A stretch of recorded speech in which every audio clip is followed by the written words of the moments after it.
লাইফে হলো রিলেশনশিপ এ যাওয়াটা বেটার। প্রত্যেকেই চায় যে তার লাইফে এরকম একটা মানুষ থাকুক, তবে সেটা যেন ভুল মানুষ না হয়। কারণ যদি ভুল মানুষ হয় তাহলে সেটার মানে মূল্যটা কিভাবে দিতে হবে সেটা হলো আমরা কেউই জানি না। আর কতটুকু কষ্ট যে পেয়ে আবার কেউ মুভ অন করতে পারবে কিনা সেটাও আমরা জানি না। তো সেই ক্ষেত্রে হলো আমি আমার স্টোরিটা আপনাদেরকে বলছি। তো আমি যখন আমার 2 ইয়ার্স রিলেশনশিপ ছিল, খুবই ভালো রিলেশনশিপ চলছিল, কেউ বলতে পারবে না যে এই রিলেশনশিপে যে কেউ কারোর সাথে চিট করতে পারে, সেটা কি মানে কারোরই ধরার ক্ষমতা ছিল না। আমি বললাম না যে 24 ঘন্টা আমি তার সাথে লাইনে থাকতাম, আমি ভাত খাওয়ার সময় তাকে ভিডিও কল দিতাম, দিয়ে ভাত খেতাম, এরকম ছিল ব্যাপারটা। তো তারপর হলো যে একদিন হুট করে মানে আমার ফেসবুক পাসওয়ার্ড, তারপর ধরেন যে হোয়াটসঅ্যাপ, এগুলো কিন্তু সবগুলো পাসওয়ার্ড তার কাছে ছিল, কিন্তু কখনো আমার কেন জানি ইচ্ছাই করে নাই যে আমি তার কাছে পাসওয়ার্ড নিই। মানে তার প্রতি এরকমই ট্রাস্ট আমার ছিল যে মানে এই মানুষটা তো কখনো আমাকে ঠকাবে না, তো এই কারণে আমি কোনোদিন চাইনি। কিন্তু বাট ও আমার পাসওয়ার্ড সবকিছু নিয়ে নিত, ওর কাছে সবকিছু ছিল। ইভেন আমি আমার ফোনে কিভাবে যেন ফোন ট্র্যাক করে, ও হলো এই ট্র্যাকার দিয়ে ফোনটা ট্র্যাক করে রাখতো যে কখনো যদি আমার ফোনে কল আসতো বা টেক্সট আসতো, কোন নাম্বার থেকে কল আসছে, SMS আসছে, এটাও দেখতে পেতো। তো আমার তো প্রবলেম ছিল না, সবসময় দেখতে পেতো। বাট আমি হলো কখনো চাইনি এইভাবে। তো হুট করে একদিন যখন দেখা করতে যাই, বাট হুট করে দেখা করতে যাই না, ব্যাপারটা ছিল এরকম যে হুট করে ওর বিহেভিয়ার একটু চেঞ্জ হচ্ছিল। আমি ভাবছিলাম যে কেন বিহেভিয়ার এরকম চেঞ্জ হচ্ছে, এরকম মানুষ। আমি ভাবছিলাম যে ও হয়তো পড়াশোনার অনেক চাপে আছে, তাই হয়তো মানে এরকম আমাদের মধ্যে গ্যাপ হচ্ছে। কিন্তু না, এটা হলো আস্তে আস্তে বাড়ছিল। যে মানুষের সাথে আমি 24 ঘন্টা কথা বলি, সে যদি হুট করে আমার সাথে কথা বলা কমিয়ে দেয়, তাহলে আমার মনে হয় আমার তো আর হলো আমার ব্যাপারটা ছিল এরকম যে আমি বুঝতে পারছি ও আমার সাথে রাফ বিহেভ করছে, বাট আমি বলতে পারছি না। আমি ভয়ে বলতাম না যে আমি যদি ওকে এই কোয়েশ্চেনটা করি যে আমি পাসওয়ার্ড চাই, তাহলে যদি ও মন খারাপ করে, বা আমি যদি ওকে বলি যে তুমি আমার সাথে কেন কথা বলছো, ও যদি এটা নিয়ে রাগ করে, এই যে একটা মানে ভয় ছিল আমার মধ্যে, এটার জন্য হলো আমি কখনো ওকে জিজ্ঞেসই করতে পারতাম না যে তুমি কেন আমার সাথে কথা বলছো না, বা কেন তুমি আমাকে ফেসবুক পাসওয়ার্ডটা দিচ্ছ না, বা কেন তুমি নিজে থেকে আমাকে কল দিচ্ছ না, এটা আমি ওকে কখনোই কোয়েশ্চেন করতাম না। তো এইভাবে চলতে থাকে একটা সময়। তারপরে হলো যে আমার মনে হচ্ছিল যে ও হয়তো অন্য কারোর সাথে আছে অ্যাটাচমেন্টে। তো মানে মনে হলেই তো আর হয় না। আমি অনেক ভাবে, যেহেতু ও আর আমার থেকে অনেক দূরে ছিল, ওর সাথে আমার দেখাই হতো না প্রায়। আমাদের 2 বছরের রিলেশনশিপে ওর সাথে আমার মাত্র 3বার দেখা হয়েছে। এমনিতে নর্মালি দেখা হয়েছে, বাসার সামনে দিয়েও গেছে, আমি দাঁড়িয়েছিলাম গেটে, তারপরে হলো বা ও কল দিয়ে বলেছে আমি চলে যাচ্ছি, তুমি এসে দাঁড়াও, এইভাবে দেখা হয়েছে। বাট একদম কথা বলার মতো বা আমরা একজন একজনকে টাইম দিয়েছি, রেস্টুরেন্টে খেয়েছি, এরকম 3বার ওর সাথে আমি দেখা করেছি। তো তারপর হলো একদিন হলো ও, আমার এখন মনে আছে, ওকে আমি কল দিচ্ছি, ওর ফোন ওয়েটিং, সারা রাত ফোন ওয়েটিং এ ছিল। তো আমি ওকে জিজ্ঞেস করছি তুমি কার সাথে কথা বলছো, বলছে যে মার সাথে কথা বলছি, আমার একটা বাইক কেনা লাগবে, তো বাইকের জন্য আম্মু টাকা ম্যানেজ করে দিচ্ছে না, তো আমি হলো আম্মুর সাথে এটা নিয়ে রাগারাগি করছি। তো আমি বলছি যে মার সাথে কেউ রাগারাগি করে, এটা নিয়ে তো রাগারাগি করা উচিত না, তোমার যদি টাকা মানে কত টাকা দরকার, মানে ও হলো, এখন আমি বুঝতে পারি, তখন তো বুঝতে পারিনি। এখন ও হলো আমাকে ইচ্ছা করে এটা শোনানোর জন্যই বলছিল আর কি। তো পরে আমি বলছি যে আচ্ছা, আমার হলো ছোট টাকায় ম্যানেজ হয়ে গেছে, বাকি হলো 20,000 টাকার মতো ছিল। পরে আমি বলছি আচ্ছা ঠিক আছে, তুমি মন খারাপ করো না, আমাকে তো মানে প্রতি মাসে মাসে হাত খরচ দেয় 5,000 করে, তো আমার তো 5,000 লাগে না, দেখা যাচ্ছে যে হোস্টেল ফি তারপর হলো সব মিলিয়ে এই 2,000 হয়ে যায়। বাকি যে টাকাটা এটা হলো আমি তোমাকে সবটা একসাথে জমিয়ে তারপর দিব। তো এরকম এরকম করে আর জমানো হচ্ছিল না, কিন্তু প্রতি মাসে এরকমকে টাকা দিচ্ছিলাম আমি ওকে। তো এইভাবে চলছিল। বাট রিলেশনশিপটা না আগের মতো নেই, সেটা আমি বুঝতে পারছিলাম।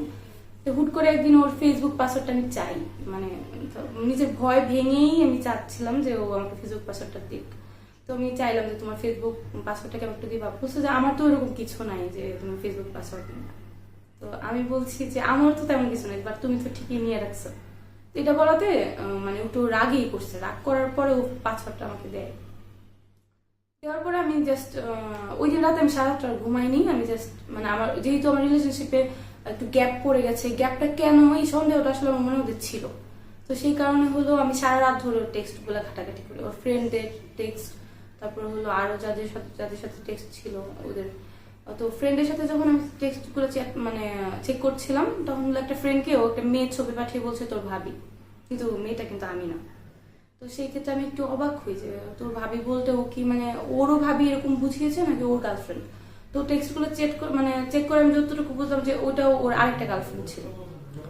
তো গার্লফ্রেন্ড থাকার সাথে আমি তারপর ফেসবুক ব্লক লিস্টে যখন যাই, গিয়ে দেখি যে মানে একটা মেয়েকে ও ব্লক করে রাখছে। তো আমার কেন জানি আমার জাস্ট এত মানুষকে ব্লক করে রাখছে, বাট কেন জানি আমার ওই মেয়েটাকে আনব্লক করতে ইচ্ছা করলো।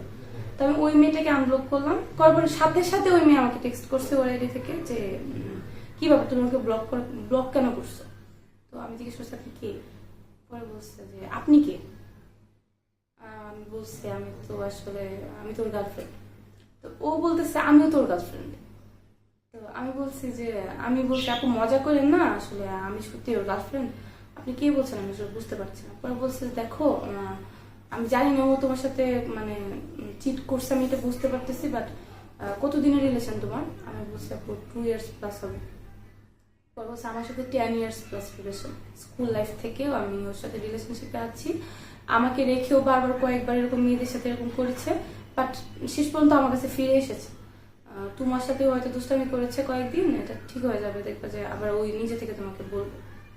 তো এটা শোনার পর আমার মনে হচ্ছিল যে মানে যে আমি আসলে হয়তো আমার মধ্যে নাই। আমি আপুর টেক্সট পড়ছিলাম আর হলো আমার চোখ দিয়ে পানি পড়ছিল। তো ওই দিন সারা রাত্র আমি আর ঘুমাইনি, মানে টেক্সট পড়ছিলাম। ওর হলো যে ওই আপুর টেক্সট গুলা একটা একটা করে আসছিল আর আমি পড়ছিলাম, আমি রিপ্লাই করছিলাম। সারা রাত ধরে আমার এইভাবেই গেছে, আমি সারা রাত্র ঘুমাতে পারিনি। আর হলো যে সকালে উঠে ও জানে না যে মানে তখন হলো কি মানে আমি আপুকে বলছি যে আপু আমি আপনাকে হোয়াটসঅ্যাপ নম্বরটা দিচ্ছি আমার, আপনি একটু ওইখানে নক করেন, কারণ যেহেতু ফেসবুকে যেহেতু ওর আইডি, তো সেক্ষেত্রে তো ও টেক্সট করে দেখতে পাবে। তো আপুকে আমি আমার হোয়াটসঅ্যাপ দেওয়ার পর আপু হোয়াটসঅ্যাপে আমাকে নক করে। তো ওইখানেই হলো আমাদের লাভ স্টোরি শুনতে পাই। ওদের হলো 10 years রিলেশনশিপ ছিল, স্কুল লাইফ থেকে ওদের রিলেশন। আর হলো মোটামুটি ওদের ফ্যামিলি মেম্বাররা সবাই জানে, ইভেন ওর ফ্যামিলি এটাও জানতো যে আমার সাথে রিলেশন। আমি জানি না ও কিভাবে একটা ফ্যামিলি এটা মানে দুইটা মেয়ের সাথে তাদের ছেলে রিলেশন করতেছে, ওদের ফ্যামিলি অ্যাকসেপ্ট করছে ব্যাপারটা। মানে এক ছেলে দুই বধূ, দুই প্রেমিকা। সেই দুই প্রেমিকার মধ্যে কে জয় করে নিল? সেই অবভিয়াসলি সেই আপুটা ছিল, কারণ আমি যদি জয় করতাম তাহলে হয়তো আমি আজকে এখানে থাকতাম না স্টোরি বলার জন্য। এই যে আপনার প্রেমিকের সাথে কখনো কি কোনো জায়গায় ঘুরতে গেছেন কিংবা? হ্যাঁ, ঘুরতে গিয়েছি আমি ম্যানেজিং কৃষি ভার্সিটিতে। ওর সাথে আমার ফার্স্ট টাইম যখন আমি ওর সাথে কোথাও ঘুরতে যাই, ওটাই আমার ফার্স্ট টাইম ছিল। অনেক ফ্রেন্ডরা, ওর হলো প্রায় 10 থেকে 12টা ফ্রেন্ড আসছিল, আর 3-4টা মেয়ে ফ্রেন্ড আসছিল। ওই আপুরা ভাইয়ারা সবার সাথে আমি ঘুরতে গিয়েছি। ওরা সবাই অনেক প্রশংসা করেছিল আমাদের, আমি অনেক ভালো, অনেক মিশুক, তারপরে ওকে অনেক বলেছিল তুই অনেক লাকি ওকে পেয়েছিস, এরকম এরকম বলেছিল আর কি। কিন্তু এই যে তাকে হারিয়ে এখন আপনি কেমন আছেন? কেমন আছি বলতে আমি হলো যে তার সাথে রিলেশনের পরে হলো আমি আর কখনো রিলেশনশিপে জড়াইনি। কথা হলো যে আসলে মানে মানুষ বলে এখনকার যুগে আসলে এটা খুবই টাফ যে একটা রিলেশনশিপে ভাঙার পরে অন্য রিলেশনশিপে না জড়ানো। এটা এখন হলো যে ছেলেমেয়েদের আমি দেখি যে আমার এজের আমার ফ্রেন্ডরা এরকম আছে যে রিলেশনশিপ আজকে ভাঙলো এরপর দিনে আবার রিলেশনশিপ চলে গেল। আমার ব্যাপারটা আসলে এরকম ছিল না। আমার যেহেতু ফার্স্ট রিলেশন, তারপর হলো আমার ফ্যামিলি মেম্বাররা জানতো, আমি মুভ অন করতে আমার মানে কি বলবো যে আমার অনেক টাইম লাগছে। আমি ঘুমের ওষুধ আমার এখনো মনে আছে, আমি মানুষ বলে মানুষ ঘুমের ওষুধ খেলে মানুষ মারা যায়, ব্যাপারটা কখনই এরকম হয় না। ঘুমের ওষুধ খেলে মানুষ মারা যায় না, এই ভুলটা কেউই কখনো করবেন না। আমি হলো ঘুমের ওষুধ আমার লাইফে আমার মনে হয় আমার থেকে ঘুমের ওষুধ বেশি কেউই খাইনি। আমি আমার ব্রেকআপের পর আমি হলো মানে এমনও হয়েছে যে 15-20 দিন 15-20টা ট্যাবলেট একসাথে খেয়ে ফেলেছি। আর এইগুলো ট্যাবলেট এরকম পাওয়ারি ট্যাবলেট যে একবার খাওয়ার পরে ধরেন 3-4 দিন না, তা না হলে 7 দিন পর্যন্ত আপনি বিছানা থেকে উঠতেই পারবেন না, এরকম পাওয়ারি ট্যাবলেট ছিল। আমার লাইফ থেকে 2টা বছরের পরে ও যখন চলে গেল, থার্ড টাইম এরপরের বছরটা আমার কিছুই মনে নেই।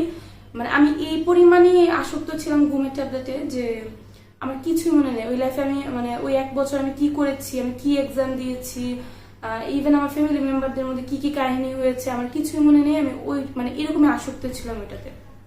যাই হোক, আপনি পরবর্তীতে আর রিলেশনে জড়িয়েছেন কিনা? না, পরে হলো আমি এখন যদি আমাদের এই ভিডিও দেখে আপনার সাথে কেউ রিলেশন করতে চায়? আচ্ছা, আসলে ব্যাপারটা হলো যে আমি ট্রাস্ট যে মানে একবার তো বিশ্বাস ভেঙে গেছে, তো সেই ক্ষেত্রে হলো যে বিশ্বাসটা আমি এখন পর্যন্ত অর্জন করতে পারিনি। তবে যদিও ওইরকম আমার মানে আমি যদি ওইরকম মানুষ পাই যাকে আমি বিশ্বাস করতে পারবো, সেটা হলো কথা।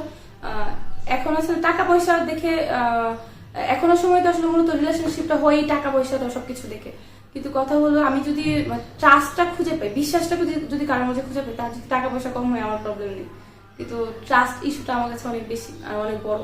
তো সেক্ষেত্রে যদি এরকম আমাকে কেউ আশ্বাস করতে পারে যে না আমি তোমাকে তো ঠকাবো না, তাহলে হয়তো আমি ভেবে দেখবো। তাহলে আপনি তার সাথে সম্পর্কে জড়াতে চান? হ্যাঁ, হয়তো ইনশাল্লাহ। ওকে।